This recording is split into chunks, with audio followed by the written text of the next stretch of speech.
अगर जिंदगी में खुश रहना चाहते हैं, यानी सुखी जीवन व्यतीत करना चाहते हैं, तो क्या मिल जाए तो जिंदगी सुखमय हो जाए? ज्यादातर लोगों का आंसर होगा अगर एक अच्छी बीवी मिल जाए तो जिंदगी खुशगवार हो जाएगी। मैं ये बताना चाहूंगा कि ज्यादातर बीवियां अपने पति को अपने प्रेमी के साथ मिलकर मार डालती हैं। अब सुख कहां से मिलेगा?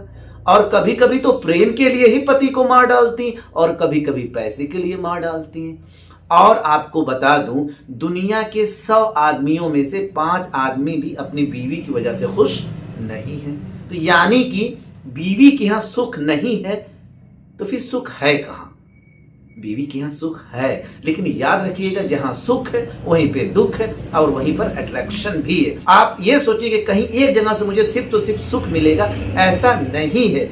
आपकी वजह से भी लोगों को हमेशा सुख नहीं मिलता। आपकी वजह से कभी दुख मिलता है, कभी आप किसी को अट्रैक्ट करते हैं, कभी कभी किसी और से आप अट्रैक्ट होते हैं। यानी कि ये तीनों चीजें, सुख, दुख और अट्रैक्शन, हमेशा साथ चलता रहता है। जैसे अगर कोई बुजुर्ग इंसान है जिसके बच्चे पैदा नहीं हो रहे हैं और वो दूसरी शादी कर ले, जाहिर सी बात है यंग इंसान से ही करेगा, यंग लड़की से शादी करेगा, यंग औरत से शादी करेगा। अब वो शादी तो कर लिया, अब उससे उसको सुख मिल रहा है, उससे उसको पुत्र की प्राप्ति हुई तो उससे उसको सुख मिल रहा है। लेकिन वही पत्नी पुरानी पत्नी को सौतन की तरह दुख दे रही है, यानी कि इधर सुख दे रही है, उधर दुख दे रही है। और बड़ी बात, जब वो बाहर निकलती है तो लोग उससे सम्मोहित होते हैं कि अरे इस बूढ़े इंसान की ये जवान पत्नी है, अट्रैक्ट होते हैं। यानी एक ही पॉइंट से सुख भी मिल रहा है, दुख भी मिल रहा है और सम्मोहन भी मिल रहा है। तो हमें यह ध्यान देना होगा कि किसी एक ही वस्तु, किसी एक ही चीज, किसी एक ही इंसान से सिर्फ तो सिर्फ सुख नहीं मिलेगा, इसलिए परेशान ना हो। अब आप देखिए ना, जिन कपड़ों को हम लोग ये पहनते हैं, इन्हीं कपड़ों में कुछ लोग उलझ कर गिर जाते हैं और कईयों के तो पैर टूट गए अपने ही कपड़े से उलझ कर गिरने से। और बड़ी बात कि जिन गाड़ी से हम चलते हैं या ड्राइव करते हैं उससे हम समय पे पहुंचते हैं, है ना, आसानी से पहुंचते हैं, लेकिन उसी गाड़ी से कुचलकर कुछ लोग मर जाते हैं। जिस खाने को खा के हमारा पेट भरता है, हम जिंदा रहते हैं, उसी खाने के खाने से कुछ लोग मर जाते हैं, फूड पॉइजनिंग हो जाती। यानी कि जरूरी नहीं कि एक चीज से हमेशा सुख मिले, उससे दुख भी मिल सकता है, सुख भी मिल सकता है। इसलिए ज्यादा परेशान होने की जरूरत नहीं है कि मुझे जीवन में फलां ने हमेशा सुख दिया नहीं, क्यों हमेशा दुख दिया, या ये सुख दे रहा था तो दुख क्यों दिया।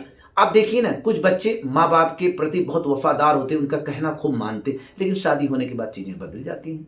अपने ही बच्चे की बात कर ले, हमारा बच्चा हमें सुख देता है लेकिन उसकी तबीयत खराब हो जाए तो उससे हमें दुख मिलता है कि इसकी तबीयत क्यों खराब हो गई, और खुदा न खास्ता उसके साथ कोई अनहोनी हो जाए और हम दुख से भर जाते हैं। यानी कि हमारा जो अपना है वहां से भी सुख के साथ साथ दुख मिलता है। तो फिर सिर्फ पत्नी पे ही क्यों फोकस करें कि पत्नियों से सिर्फ दुख ही वो मिलता है या पत्नियों से सिर्फ सुख ही मिले? नहीं भाई, वो भी इंसान है, उससे दोनों मिलेगा, सुख भी दुख भी, और वो आपको अट्रैक्ट करती है, इसलिए आप उसके साथ खुश रहते हैं। और अट्रैक्शन कोई बुरी चीज नहीं है, बशर्ते कि वो धार्मिक हो, अधार्मिक नहीं हो, यानी उसमें पाप ना हो बल्कि पुण्य छिपा हुआ हो। आप ये देखिए ना, कोई चीज खुशी कब मिलती है? जब उसमें पुण्य छिपा हो, वो धार्मिक रूप से सही हो। और किसी चीज से दुख हमें कब मिलता है? जब वो अधार्मिक हो, उसमें पाप छुपा हुआ हो। कहते भी हैं कि अगर आप गलत करेंगे तो इसका असर आपके बच्चों पर होगा। इसलिए कुछ पर्टिकुलर फील्ड में काम करने वाले लोगों को कहा भी जाता है, भाई ये जो घूस ले रहे हैं, ये जो गलत कर रहे हैं ना, इसका असर आपके बच्चों पर पड़ेगा। आप भले से बड़े खुश हो रहे हैं कि आपको कोई पकड़ नहीं पा रहा,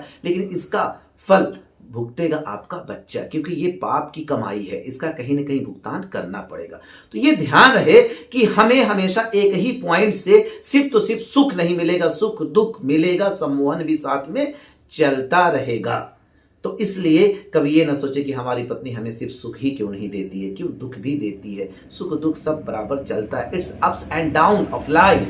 जिंदगी में उतार चढ़ाव चलता रहता है, इसलिए खुश रहें। एक सिक्के के दो पहलू होते हैं ना, every coin has two sides. एक साइड का कोई सिक्का हो ही नहीं सकता। ऐसी जिंदगी में सिर्फ तो सिर्फ सुख हो ही नहीं सकता, दुख रहेगा। और जो सामने वाला उसकी भी अपनी जिंदगी, वहां से भी हमें सिर्फ तो सिर्फ सुख मिलेगा नहीं, थोड़ा बहुत दुख भी मिलेगा, उसको बैलेंस करना। इसलिए अपनी पत्नी के साथ खुश रहें, जिए और जीने दें।